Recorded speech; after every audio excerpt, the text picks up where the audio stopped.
Bulletin کا آغاز کریں گے اور سب سے پہلے بات کریں گے اہم رکن سید فیصل گیلانی، راجہ سلطان اور راجہ صہیب جاوید کا کل عدم عوامی ایکشن کمیٹی سے مکمل لاتعلقی کا اعلان۔ راولاکوٹ میں جوائنٹ عوامی ایکشن کمیٹی کے پرتشدد حملوں کی شدید الفاظ میں مذمت کی گئی۔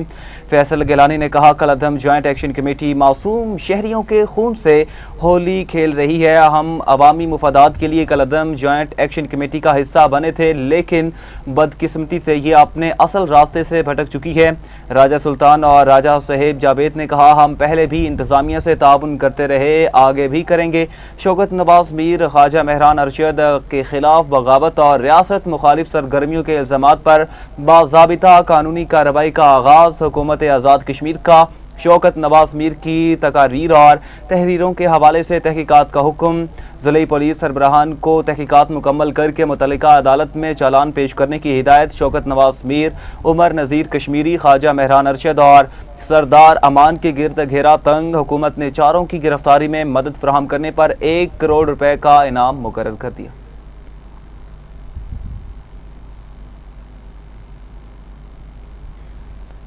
مظفر آباد میں قانون نافذ کرنے والے اداروں کی کامیاب کارروائی، 5 مشتبہ افراد گرفتار۔ قانون نافذ کرنے والے ادارے نے خفیہ اطلاع پر چہلہ کے علاقے میں ٹارگیٹڈ آپریشن کیا۔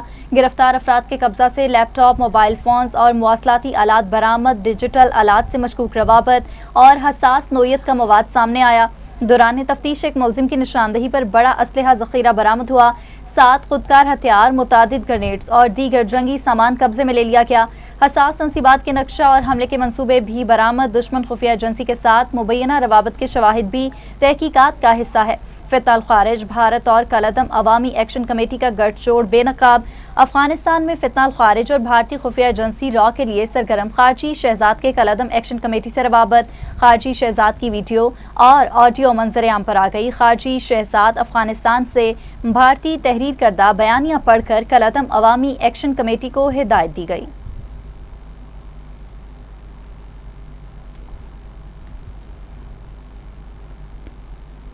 کل عدم جوائنٹ عوامی ایکشن کمیٹی کی احتجاجی کال کو آزاد کشمیر کے عوام نے مسترد کر دیا۔ مظفر آباد، میرپور، باغ اور دیگر علاقوں کے عوام کا احتجاج کا حصہ بننے سے انکار۔ میرپور کے شہریوں نے کہا، کل عدم عوامی ایکشن کمیٹی کے احتجاج سے آزاد کشمیر کا پرامن ماحول خراب ہوگا۔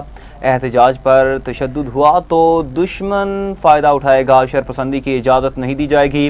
وزیر مملکت داخلہ طلال چودھری نے میڈیا سے گفتگو کرتے ہوئے کہا، کشمیر میں صورتحال مکمل طور پر معمول کے مطابق ہے۔ کشمیریوں کا حق لے کر کسی اور کو دینے کی کوشش کی جا رہی ہے۔ کشمیر میں جو بد امنی پھیلائی جا رہی ہے اس کے تانے بانے کہیں اور جڑ رہے ہیں۔ مطالبات پر عمل درآمد جاری تھا، اس کے باوجود جلاؤ گھیراؤ کیا گیا۔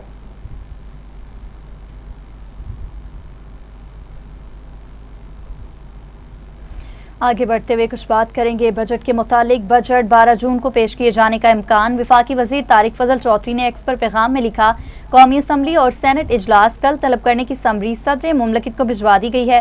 سینٹ کا اجلاس 4 بجے جبکہ قومی اسمبلی کا اجلاس 5 بجے ہوگا۔ ذرائع کے مطابق بجٹ منظوری کے تمام مراحل 1 ہفتے میں مکمل کرنے کا فیصلہ کیا گیا ہے۔ بجٹ پر بحث مختصر رکھی جائے گی۔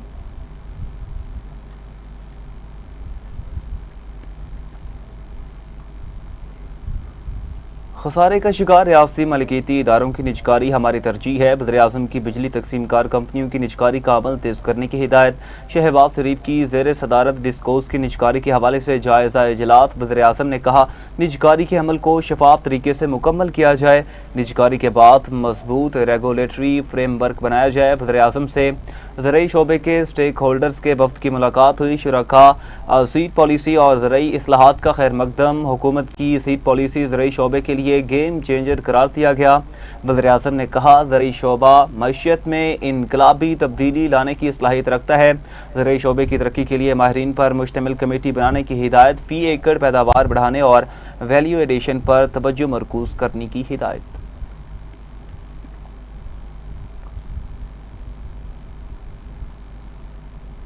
فیلڈ مارشل سید عاصم منیر سے لبنان کے آرمی چیف کی ملاقات۔ ISPR کے مطابق ملاقات میں باہمی دلچسپی کے امور پر تبادلہ خیال کیا گیا۔ خطے کی سیکورٹی صورتحال اور دفاعی تعاون کے امور پر بھی گفتگو۔ 2 طرفہ عسکری تعاون بڑھانے پر بھی بات چیت۔ تربیتی تعاون اور ادارہ جاتی روابط کو فروغ دینے پر اتفاق۔ فیلڈ مارشل کا لبنان سے دیرینہ تعلقات کی اہمیت پر زور۔ فیلڈ مارشل سید عاصم منیر کا لبنانی افواج کے ساتھ دفاعی تعاون مزید وسیع کرنے کے عزم کا اعادہ۔ کہا پاک آرمی دفاعی تعاون کے فروغ کے لیے پرعزم ہے۔ لبنانی آرمی چیف نے علاقائی امن و استحکام کے لیے پاک فوج کے کردار کی تعریف کی۔ جنرل روڈولف ہیکل نے پاک افواج کی پیشہ ورانہ صلاحیتوں کو سراہا۔ لبنان کے آرمی چیف کو GHQ آمد پر گارڈ آف آنر پیش کیا گیا۔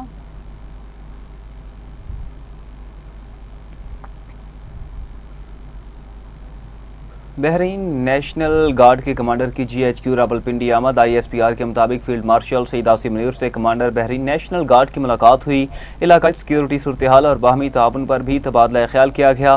پاکستان اور بحرین کے درمیان دفاعی تعاون بڑھانے پر اتفاق کیا گیا۔ پاکستان اور بحرین کے برادرانہ تعلقات مزید مضبوط بنانے کے عزم کا اظہار کیا گیا۔ ملاقات میں فوجی تعاون کے فروغ کی اہمیت پر زور دیا گیا۔ کمانڈر بحرین نیشنل گارڈ کی نیول چیف اور ایئر چیف سے بھی الگ الگ ملاقاتیں ہوئیں۔ نیول ہیڈ کوارٹرز میں ملاقات میں دو طرفہ دفاعی تعاون، علاقائی سلامتی کی صورتحال پر گفتگو کی گئی۔ کمانڈر بحرین نیشنل گارڈ نے پاکستان نیوی کے خطے میں بحری سلامتی کے فروغ کے لیے کردار کو سراہا۔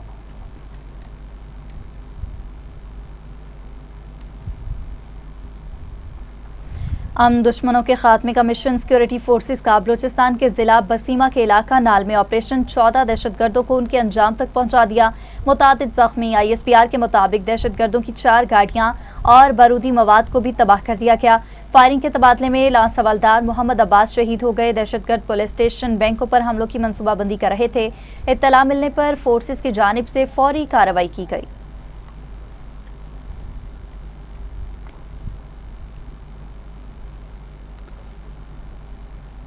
ایران کے ساتھ 2 سے 3 روز میں معاہدہ طے پا سکتا ہے۔ امریکی صدر کی میڈیا سے گفتگو۔ ٹرمپ نے کہا ایران سے ڈیل کے لیے چند دنوں میں ایک آئیڈیا دے سکتا ہوں۔ اپنا ہرمز کی ناکہ بندی جاری رہے گی۔ اسرائیل اور ایران نے ایک ہفتے تک ایک دوسرے کے خلاف کارروائیاں نہ کرنے پر اتفاق کیا۔ اسرائیلی وزیراعظم نتن یاہو سے انتہائی مثبت گفتگو ہوئی۔ اسرائیل پر حملہ ہوا، اس نے جواب دیا اور اب معاملہ ختم ہو چکا۔ امریکہ ایران کے ساتھ معاہدے کے آخری مرحلے میں داخل ہو چکا ہے۔ معاہدے کے تحت ایران کو کسی بھی صورت جوہری ہتھیار حاصل کرنے کی اجازت نہیں ہوگی۔ معاہدے پر دستخط ہوتے ہی آبنہ ہرمز فوری طور پر کھول دی جائے گی۔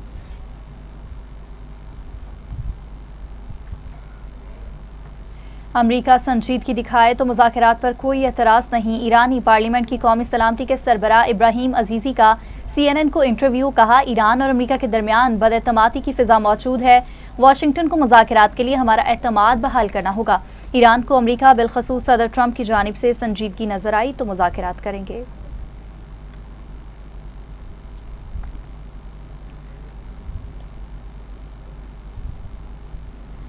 امریکہ ایران مذاکرات میں مضبوط پوزیشن میں ہے۔ امریکی نائب صدر JD وینس نے فاکس نیوز کو انٹرویو میں کہا امریکہ ایران کے ساتھ جاری مذاکرات میں اہداف حاصل کرنے کے قریب ہے۔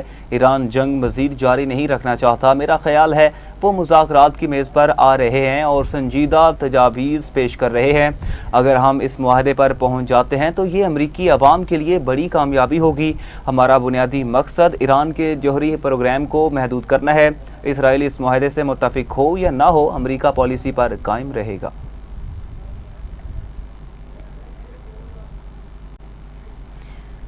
اقوام متحدہ میں ایران کے مستقل مندوب امیر سعید ایروانی نے کہا کہ ایران اور امریکہ معاہدے کو حتمی شکل دینے کے لیے پاکستان کے ذریعے مذاکرات جاری رکھے ہوئے ہیں۔ ایران کی سرکاری خبر رساں ایجنسی کے مطابق افغانستان سے متعلق اقوام متحدہ کی سلامتی کونسل کے اجلاس کے بعد اقوام متحدہ میں ایرانی سفیر امیر سعید ایروانی نے اپنے بیان میں کہا کہ امریکہ کے ساتھ معاہدے تک پہنچنے کے لیے خیالات کے تبادلے کا عمل جاری ہے۔ ایران کے سفیر کے مطابق امریکہ اور ایران پاکستان کے ذریعے حتمی مسودے تک پہنچنے کے لیے خیالات اور آراء پیش کر رہے ہیں اور ان کا تبادلہ ہو رہا ہے۔ دونوں ممالک ابھی حتمی مسودے تک نہیں پہنچے۔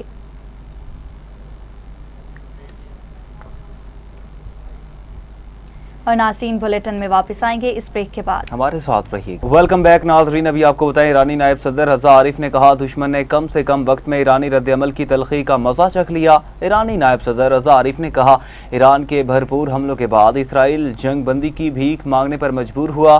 آپریشن نصر نے ایرانی مزاحمت کی ایک نئی سطح کا مظاہرہ کیا۔ ہم کسی سے جنگ نہیں چاہتے۔ رضا عارف نے کہا ایران اپنی سرزمین اقدار کے دفاع میں کوئی ہچکچاہٹ محسوس نہیں کرے گا۔ اپنی قومی سلامتی اور دفاعی مفادات کے تحفظ کے لیے ہر ممکن قدم اٹھاتے رہیں گے۔ بجلی 1 روپیہ 98 پیسے فی یونٹ سستی کر دی گئی۔ نیپرا نے نوٹیفیکیشن جاری کر دیا۔ بجلی کی قیمتوں میں کمی سے صارفین کو 67 ارب روپے سے زائد کا ریلیف ملے گا۔ بجلی کی قیمتوں میں کمی کا اطلاق جون، جولائی اور اگست کے لیے ہوگا۔ نوٹیفیکیشن کے مطابق ملک بھر کے لیے بجلی سماہی ایڈجسٹمنٹ کی مد میں سستی کی گئی ہے۔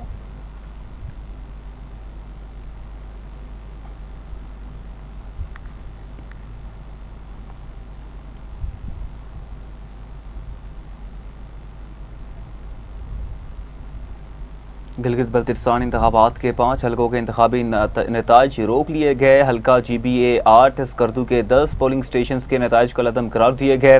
جی B 13 Astore 1، G B 15 Diamer 1، G B 16 Diamer 2 اور جی بی 17 دیامر 3 کے انتخابی نتائج بھی روکے گئے۔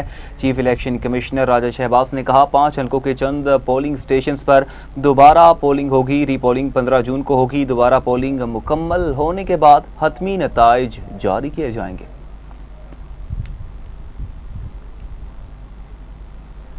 پنجاب حکومت وفاق کو مالیاتی رعایت دینے پر تیار ہو گئی۔ پنجاب اسمبلی کے ذرائع نے دعویٰ کیا ہے کہ پنجاب حکومت وفاق کو مالیاتی رعایت دینے پر تیار ہے اور صوبے کی جانب سے وفاق کو 570 ارب روپے کی مالیاتی رعایت دی جا سکتی ہے۔ ذرائع نے بتایا کہ پنجاب حکومت کی رعایت سے وفاق اپنے مالیاتی خسارے اور آئی ایم ایف اہداف کو پورا کر سکے گا، جبکہ پنجاب کو این ایف سی کے تحت قابل تقسیم محاصل سے 3793 ارب سے زائد رقم ملے گی۔ دوسری جانب پنجاب حکومت نے مالی سال 2026-27 کے بجٹ خدوخال کو حتمی شکل دے دی ہے اور نئے مالی سال کے مجموعی بجٹ کا حجم 5131 ارب روپے پر مشتمل ہوگا۔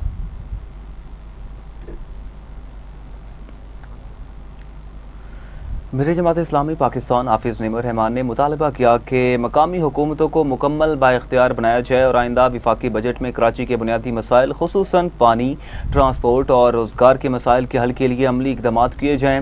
کراچی میں پریس کانفرنس سے خطاب کرتے ہوئے حافظ نعیم الرحمان نے کہا 28ویں ترمیم کا شوشہ چھوڑ کر سیاسی جماعتیں اپنے مفادات کے لیے کام کر رہی ہیں جبکہ عوامی مسائل بدستور حل طلب ہیں۔ ان کا کہنا تھا کہ کراچی کے لیے 4 اور S3 منصوبوں سمیت ماس ٹرانزٹ منصوبوں کے لیے فوری طور پر فنڈز جاری کیے جائیں۔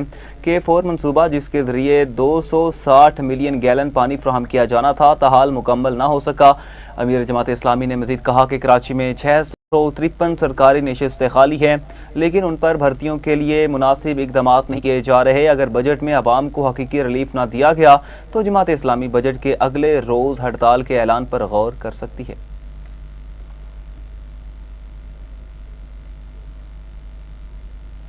اقوام متحدہ میں پاکستان کے مستقل مندوب عاصم افتخار نے کہا کہ پاکستان میں دہشت گرد حملوں میں اضافہ عالمی امن کے لیے خطرہ ہے۔ افغانستان کی سرزمین اب بھی دہشت گرد تنظیموں کے لیے محفوظ پناہ گاہ ہے۔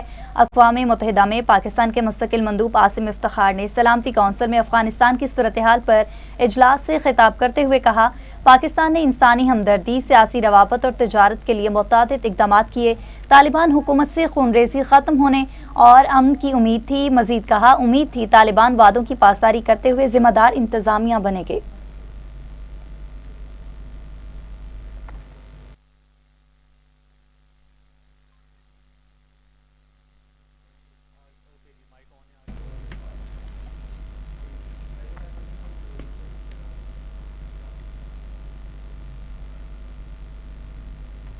وزیراعلیٰ پنجاب مریم نواز کی زیر صدارت خصوصی ویڈیو لنک اجلاس ہوا۔ صوبے میں گندم اور آٹے کی صورتحال کا جائزہ لیا گیا، تفصیلی رپورٹ پیش کی گئی۔ پاسکو سے 1 ملین میٹرک ٹن گندم خریدنے کا فیصلہ کیا گیا۔ وزیراعلیٰ مریم نواز نے صوبے میں آٹے اور گندم کے نرخ میں استحکام کے لیے پاسکو سے گندم خریدنے کی منظوری دی۔ صوبے میں آٹے کا نرخ اور ویٹ مارکیٹ کے استحکام کے لیے پاسکو سے گندم خریدی جائے گی۔ عوام کے لیے سستا آٹا اور روٹی یقینی بنانے کے لیے فلور ملز کو گندم 3300 روپے فی من فراہم کی جائے گی۔ پنجاب سے دوسرے صوبوں بالخصوص KPK کو گندم کی فراہمی روکنے کے تحفظات پر غور کیا گیا۔ اجلاس میں فیصلہ کیا گیا کہ غذائی ضروریات پوری کرنے کے لیے اور اس کے بعد پنجاب خیبر پختونخوا کو گندم کی فراہمی کا فرض ضرور ادا کرے گا۔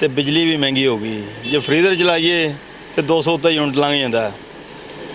ਵਾਮ ਪਰੇਸ਼ਾਨ ਹੈ। ਅੱਗੇ 200 ਦੀ ਪੱਟੀ ਮਿਲਦੀ ਸੀ, ਹੁਣ 350 ਦੀ ਪੱਟੀ ਹੋ ਗਈ ਬਰਫ਼ ਦੀ। ਹਰ ਚੀਜ਼ ਦਿਨੋਂ ਦਿਨ ਮਹਿੰਗੀ ਹੁੰਦੀ ਜਾਂਦੀ, ਠੀਕ ਹੈ। ਤੇ ਲਿਹਾਜ਼ਾ ਹੈ ਵੀ ਬਿਜਲੀ ਜਿਹੜੀ ਉਹ ਵੀ ਨਹੀਂ ਮਾਨ ਹੈਗੀ। ਨਾ ਬੰਦਾ ਫਰੀਜ਼ਰ ਚਲਾ ਸਕਦਾ, ਨਾ ਮਾੜਾ ਬੰਦਾ ਬਰਫ਼ ਹੀ ਲੈ ਸਕਦਾ,